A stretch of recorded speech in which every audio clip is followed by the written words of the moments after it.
Friends, how are you? Thank you for joining me for another episode of the Scholar Budget podcast, where we help students earn a debt free degree and navigate finances. So, even though I live in Florida, South Florida, where it's mostly hot, we still get fall vibes, winter vibes, and of course, the germs and all of that ickiness that comes with like flus and all of that. So, with all of that being said, I am pushing through a little common cold and making sure that I bring this podcast episode to you. And I am taking care of myself because we know that self care is important. And if we're not taking care of ourselves, then we're not able to do the things that we enjoy. And speaking of self care, I know that when I get overwhelmed with a lot of things, I really can't focus on taking care of myself. And so it's like I need to stop what I'm doing and kind of just focus on like me, pouring into me. And I know it can be overwhelming when you're trying to figure out this whole process of going to college, paying for college, loans, scholarships. And so that's why it's really important not to wait until senior year of high school to like start doing everything.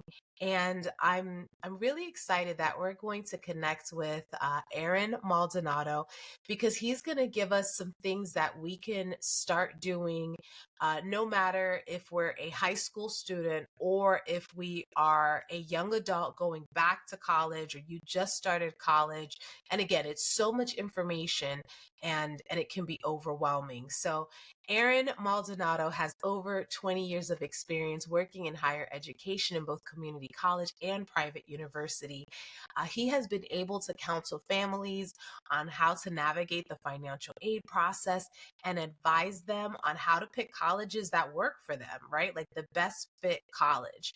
And he recently came out with an ebook called How to Navigate the Financial Aid and Student Loan World and Invest Your Money in the Student, not the institution.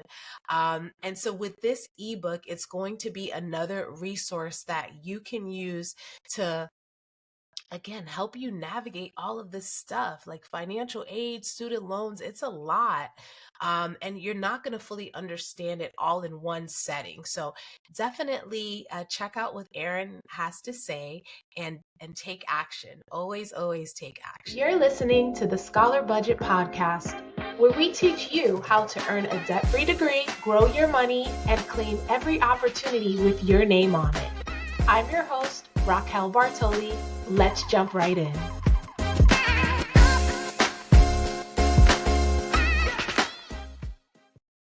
Hi, Erin. Thank you so much for joining us. We are so excited to get to know you and to hear all the awesome information you're about to share with our scholars. How are you doing today? I am doing amazing. I'm so glad to be here. Thank you so much for having me. Yes. Well, listen, we are grateful to you because you have all the information that we need. So, Erin, before we jump into all of these questions that we have, because we want all this information, can you just share a little bit about who you are and what you do? So, short story. This all started when I was about, I would say, probably a freshman in college, where my mom wanted some longevity in my life, so she put me. She used to work as an executive assistant for the president of a community college. So she had some pull then to put me into a college assistant area called the call center, which pretty much dealt with financial aid, admissions, testing. It was like the all and be all that answered all the general enrollment financial aid questions. So I was at this front desk just learning. I ended up being there for about 16, 17 years, and over time grew into the positions of being a financial aid counselor and an admissions counselor. I proctored placement tests before. I've worked in the health center, understanding the difference about how to submit immunization records for enrollment. And then over time, I Right. ended up being the executive assistant for student affairs for the vice president, which was like damage control for all of those issues, be able to answer them all. So I have almost about close to about 20 years worth of experience in that area. So just so grateful to be able to now use all of the knowledge that I have to help as many families as I can.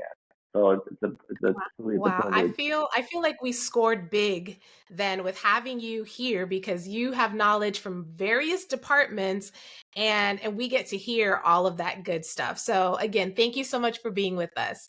So Erin, our first question for you is, can you share some common misconceptions that students and parents might have about financial aid? What are those things that you can like just knock out the park and say, listen, stop thinking like that so we can push through those FAFSA barriers and get this money? It's a really, really great question. I'm so glad you asked that. The first thing is because you apply for financial aid doesn't mean you're going to get fully covered. It all is based on your income that you bring in your house. So because you apply for it does not mean you're going to get full coverage of financial aid. And here's a big, big misconception. This is this is a federal rule when it comes to federal grants. You have to be of 24 and up to claim yourself as an independent. So what that technically means is when you do your FAFSA form, if you're under 24, you have to put your legal guardian's income of their federal taxes. So what that does is that for those who are, maybe you're in a middle class family and your parents make decent money, be prepared that once you have filled out that FAFSA form and you go ahead to register and you try to hope that Pell and even TAP covers the majority of your tuition, be prepared that you're going to have a little balance still left over.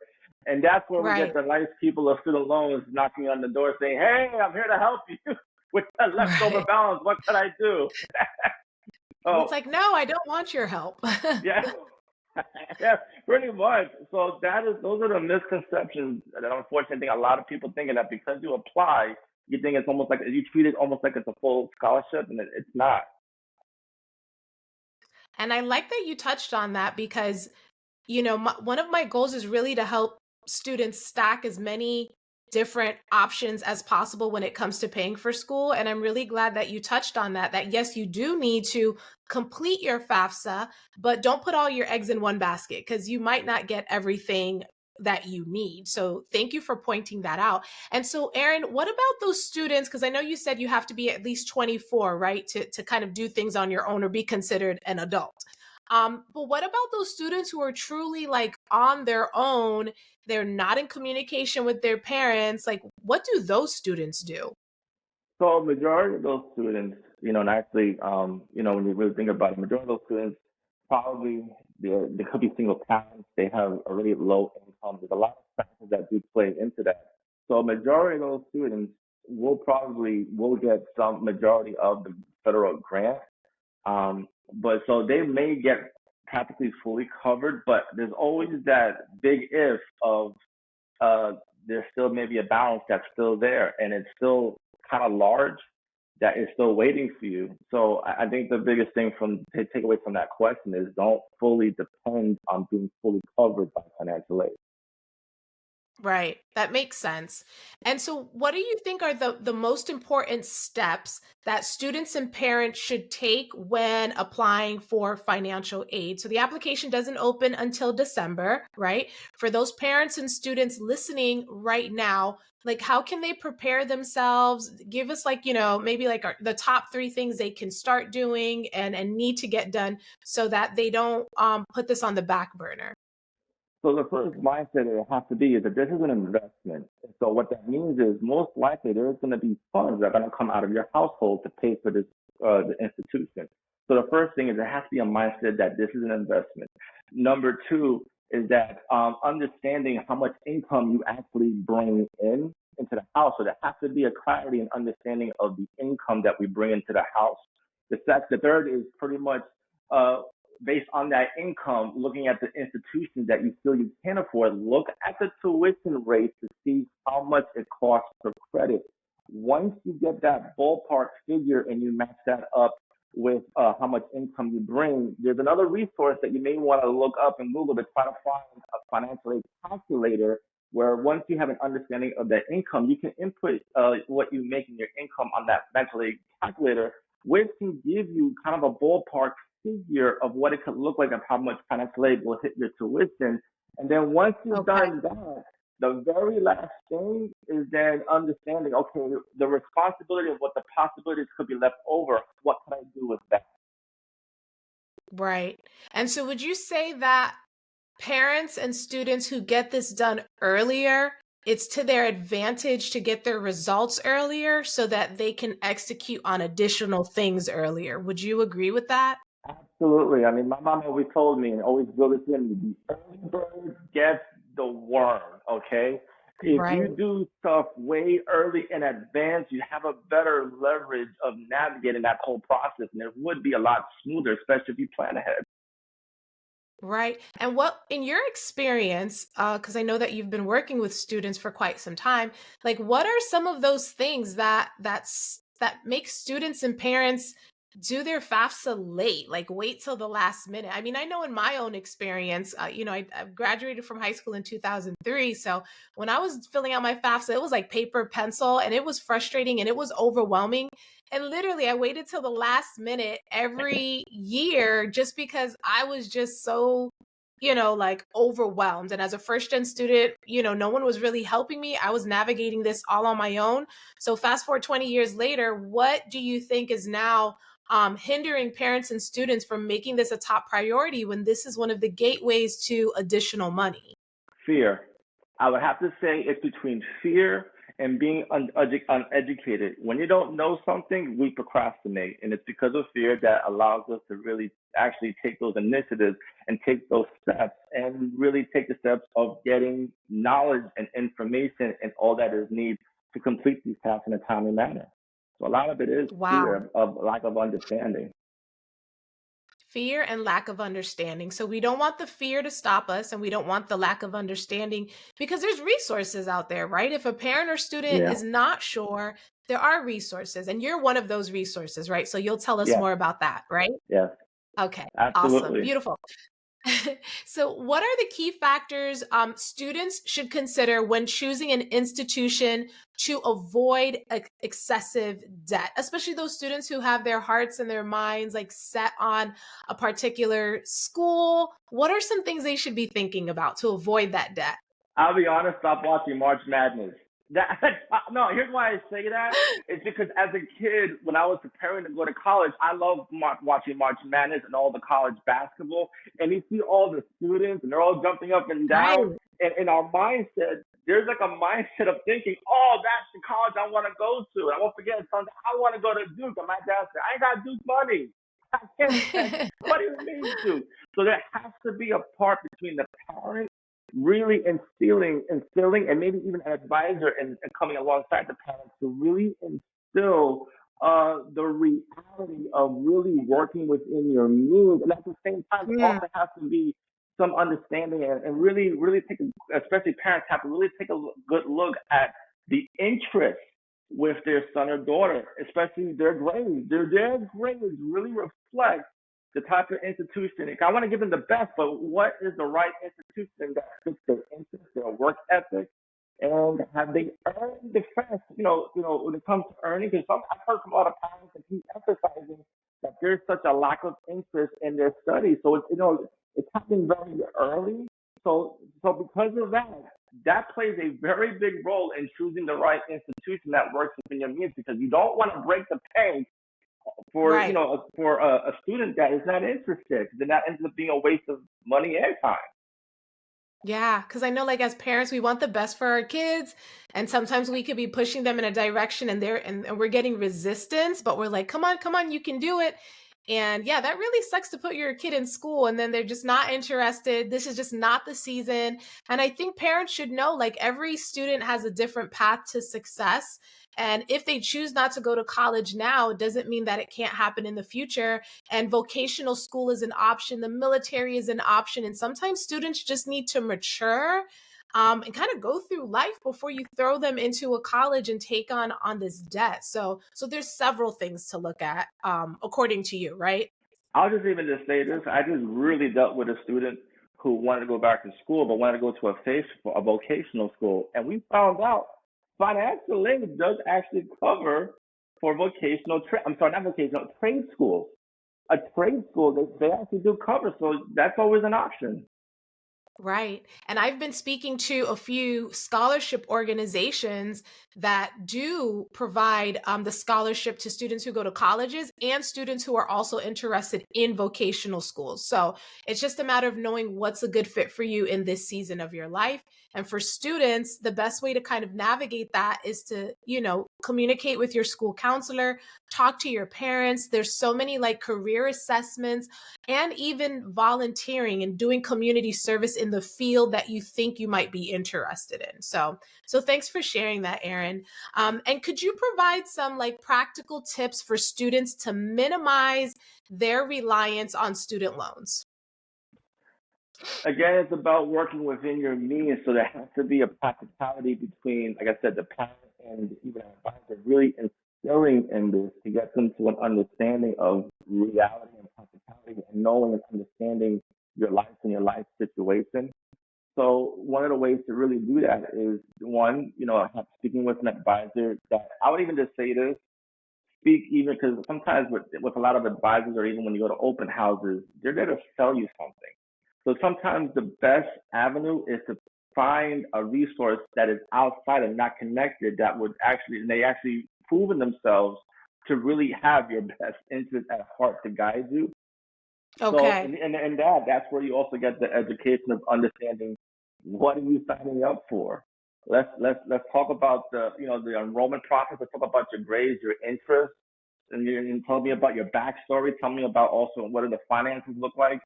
And let's try to find a college that gives you the degree and all that you need to succeed and graduate with coming Right. out with no debt and then be able to enjoy your life, moving forward with all that you have for you in your future.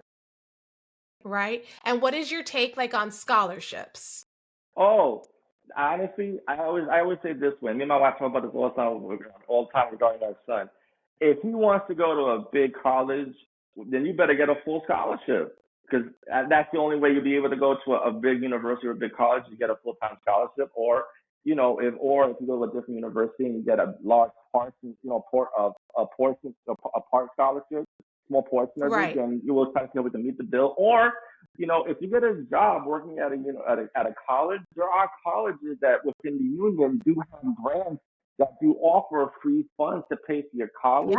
Yeah. And here's the biggest one: ask your boss and make it the selling point that hey, I'm in school and I want to do well, and I'm wondering, will you maybe help give me an advancement on my salary to help pay for my tuition so I can graduate? That is a selling point because for them, hopefully they have a mindset of I'm making an investment in you, and this is part of my Right. legacy of my own life. So I'm willing to give you an advancement and to give you a raise to help pay for your tuition. And I'll even just say this. Also, here's a big one which a lot of parents or students probably, they won't think this way. Maybe go to school part time, Right. and get a little small part time job to help pay for the tuition and all of the costs through payment plans.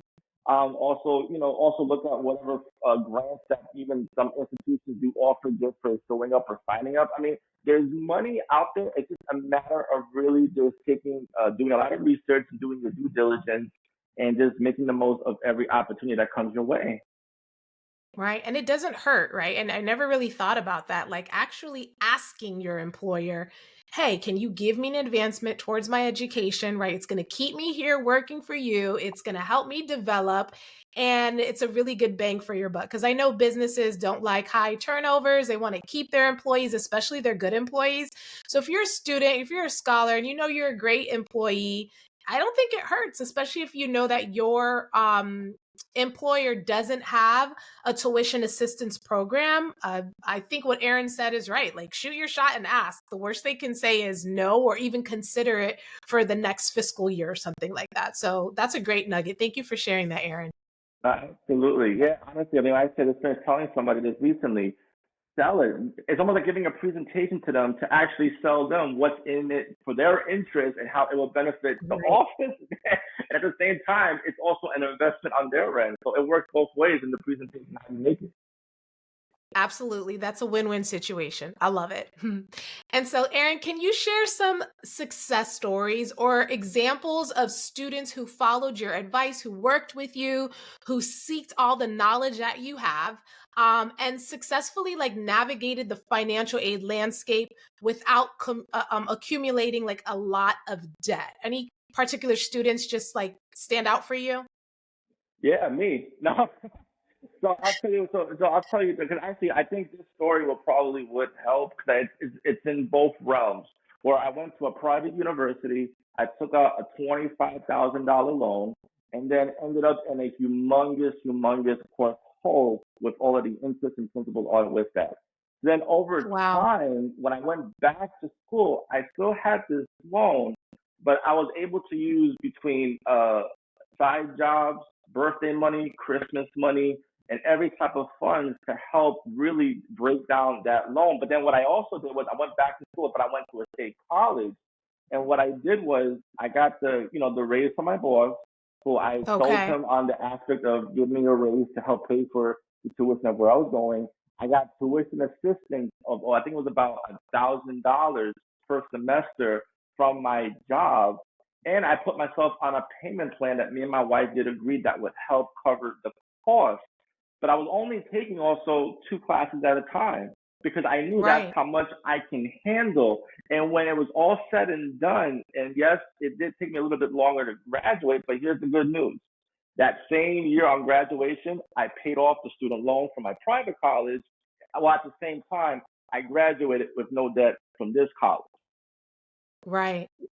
And So so what I'm hearing is like, even though it takes a little bit longer, it's better to take the longer road and be debt free than it is to complete it according to, the time that society thinks you're supposed to complete it by, and then have a ton of debt. And you did exactly what I talk about, our stacking method, where it's like you're using that, help from your employer, plus they gave you the advancement, plus you went part-time and you had a payment plan, so you stacked everything possible to minimize that debt that you can carry after college. I think one of the biggest things, you made a great point about the culture and how we automatically think that we have to take on, be a full-time student. I think that comes with, just the mindset of, you hear you've been going to school since kindergarten all the way up to your senior year of high school. So there's a mindset of going to school full-time because that's all that you know. We put that school Right. full. So then when we then get to college, there's still that assumption that I have to continue with the mindset of being full time. That's all that I know, and doing it here without thinking of the finances of how that works financially. Right. And it can be seasonal too. Just because you start off part-time doesn't mean you have to remain part-time forever. Maybe it's your freshman year, you're doing part-time, and then by the time you become, a sophomore or junior, you have a better paying job and a better schedule that will allow for that flexibility income-wise and time-wise. So thanks for emphasizing that part-time is okay. It just depends on the student and making sure that it meets your needs. So that's a good point, that you pointed out for us. And Erin, how can students effectively manage their student loan repayment after graduation? So those students who are done and done, congratulations to you all. But now they have this repayment. Now they have these loans. Like, what suggestions do you have for our scholars who are young adults and they got to pay these bills? So the first thing you got to understand is the loan. You have the principal and you have the interest. I look at the student loans like it's a war. They're the enemy. And so money are your weapons to destroy that enemy. So here's how you got Right. to look at it. If you're only going to pay the minimum of, like, let's just say they're only asking if you're doing a payment plan, and they're only asking for, like, I don't know, $120. Majority of the time, that $120 is only hitting the interest, and you're still going to have that the loan because you have not hit the principal of what is owed. Mm, So how to really attack this is that you take, like I said, if you can get a side job to help that is truly just tailored just to pay off the student loan. You use, Christmas funds that come in, as gifts. You can apply that to your student loan. Birthday money, you can apply that to your student loan. Any special occasion money, you can apply that to your student loan. You have to see it is a war, and the only way to destroy it is through money. So you have to use right. every resource that you can to make sure that you honestly don't pay just the small that they're asking. No, you double it to make sure you hit that principal, so that way it's completely dead and gone and out of your life. Right. So you got to like get gazelle and attack this bad boy. I'm talking about like tax return money, Yeah. bonuses. And remember, it's always like, because sometimes people feel like, I'm going to make a sacrifice and they forget that this is not forever land. The sacrifice is temporary to get to the ultimate goal. So if that means you got to get locked and loaded for 1 year, birthday money, like you said, Christmas money, tax return money, bonus, and you just throw that all towards the loan, then once you knock it out, then there's that like that freedom and that breath of fresh air. But you really have to have that mentality, like you said, that I'm going to get in here and I'm going to attack this with every single dollar. If I have to do a little bit of Uber Eats here, a little part-time here, a little tutoring here, like I'm aggressive for a season so that I can get to my next season of freedom and being debt-free with these student loans. Yeah, and you know what? And parents can even help with that, because I know one of the biggest legacies of my mom's life is that as I was paying her rent, and I had no idea she was doing this, all the rent money that she was collecting from me, she was saving to give it to me as a gift Wow. to put towards my student loan. Look at So, that. and which helped knock off a huge portion of my student loan. So I yeah, love it is that. doable. Yeah. Absolutely. So I'm taking notes. As a mommy, I'm taking notes. So my kids won't know this. Hopefully they don't listen to this episode when they're college students. That when I'm asking them for rent money, I'm really putting it aside so that you have that money when you graduate, either to knock out that debt or get yourself out of that little putt-putt hoopty that we bought you when you were a senior in high school, and now you're like an adult and you can go put that towards your new car. So yeah, I love it. Shout out to your moms for taking care of you in that way. I think that's a gift that was like probably blew you away when she shared that with That you. was huge. Yeah, huge. Awesome. I love it. And so, Erin, for non-traditional or adult learners who are considering like going back to school, or maybe they haven't been to college, they're just stepping foot on campus, what unique challenges and opportunities should they be aware of when it comes to financing their education? So maybe we can start with the challenges first and then touch on the opportunities that might be there.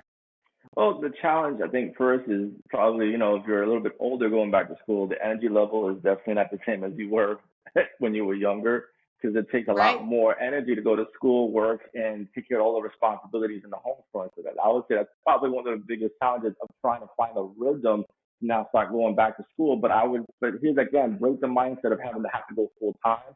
That alleviates the pressure to be able to now be able to find a balance. I think that's the biggest key, to be able to find a balance of still being able to be successful going back to school while you're not having to worry about too much about the missing out on the priorities in the home front, because those priorities are taken care of, while at the same time also Yeah. understanding your income, and understanding that I'm not breaking the bank, I'm not overdoing it or overspending. It's the right balance that I'm able to manage between all the responsibilities in home, while at the same time, of course, using all of the resources you can to pay for your tuition, like as we listed, as far as hoping that you get raises and all the grants that are offered, wherever you can to apply to that. While at the same time, if you can only do one or two classes at a time, that is Right? okay also, so that helps to really guarantee you. And also, if you have an option to put yourself on a payment plan, that helps definitely as well, so you don't feel overloaded, and it doesn't also ruin and discourage the experience of being back in school, because you're not overwhelmed and you don't have to worry about the tuition rate while you're taking an exam trying to pass, and all you have over what you're thinking about is how much I owe, and all Right. the people that dislike you at home.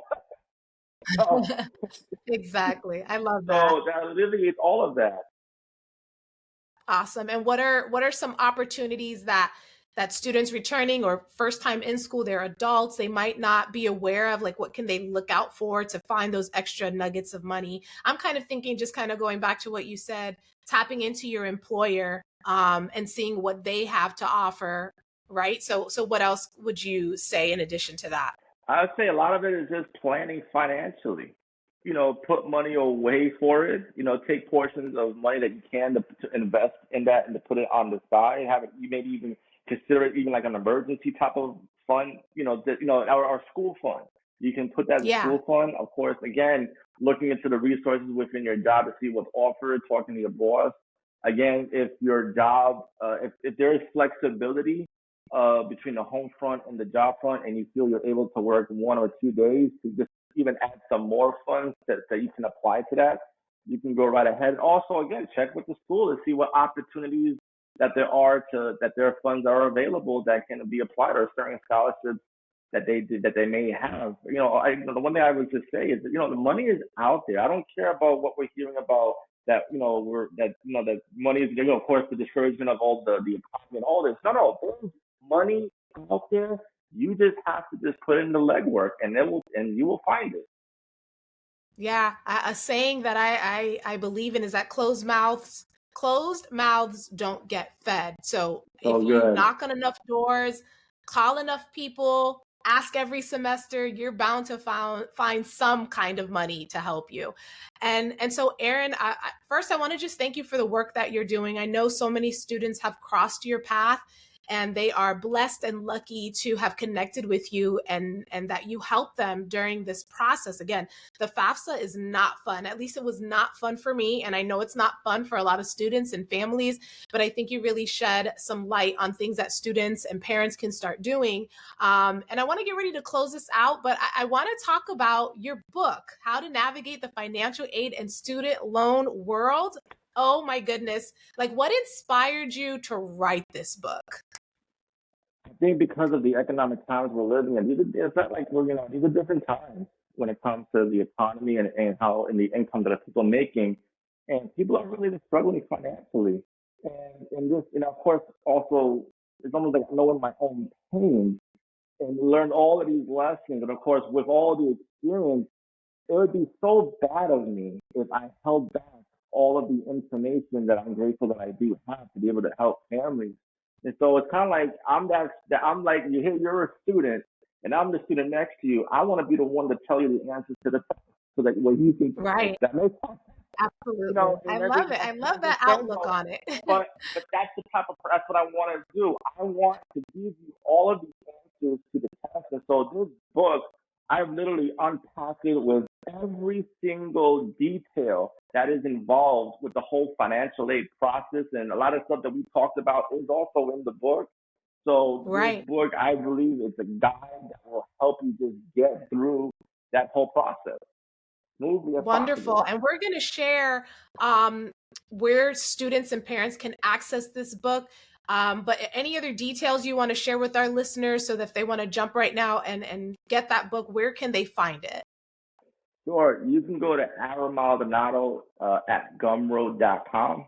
I hope that's correct. Yeah, Aaron Maldonado at gumroad.com. It's right there. The book is actually right now, I think it's $10. But I have a Perfect. webinar coming up in November. So if you wanted the book for free, you can get that book as well. Also, I'm dropping a book in January for enrollment to get through the whole enrollment process with Wow. all the stuff with admissions, testing, advising, registration, everything that gets you to graduation. It's going to get dropped in January. So if you enroll in this webinar, you can also get that book for a nice price. I think it's like $5. So this is all for you to just get through enrollment and just get wherever it is you need. And hopefully at the very end of the tunnel, my goal is to get to the graduation. Absolutely. So here we have affordable resources that so many parents and students can utilize. And again, I'm going to make sure that I share that link and all that information with our listeners so they can tap into that and they can connect with you, Erin, and find out more about your services and how they can you can hold their hand as they go through the process. Like, I wish I had Erin holding my hand as I was a senior in the class of 2003, filling out this FAFSA on this paper and like, what in the heck, and getting rejected because I have all the information wrong. So, Erin, man, thank you so much for just being a breath of fresh air and knowledge to our listeners. We appreciate you. And I know many of our listeners will connect with you so that you can hold their hands and help them get to the finish line. So we appreciate you and thank you so much. Oh, no, thank you so much for the honor for having me. And this is a great opportunity to be able to share. Hey there, I hope you were taking notes and you're ready to implement what you heard. If this podcast inspired you or helped you in any way, I would love for you to subscribe, follow, and share this with a student, parent, or educator you care about, because sharing is caring. Also, your feedback means a lot. So please leave a written review of this show on Apple Podcasts. And if you ever want to connect outside of the podcast, you can find us at The Scholar Budget on Insta or the Book of Faces. So until next time, shine bright and put in the work so we can make those dreams a reality. Bye!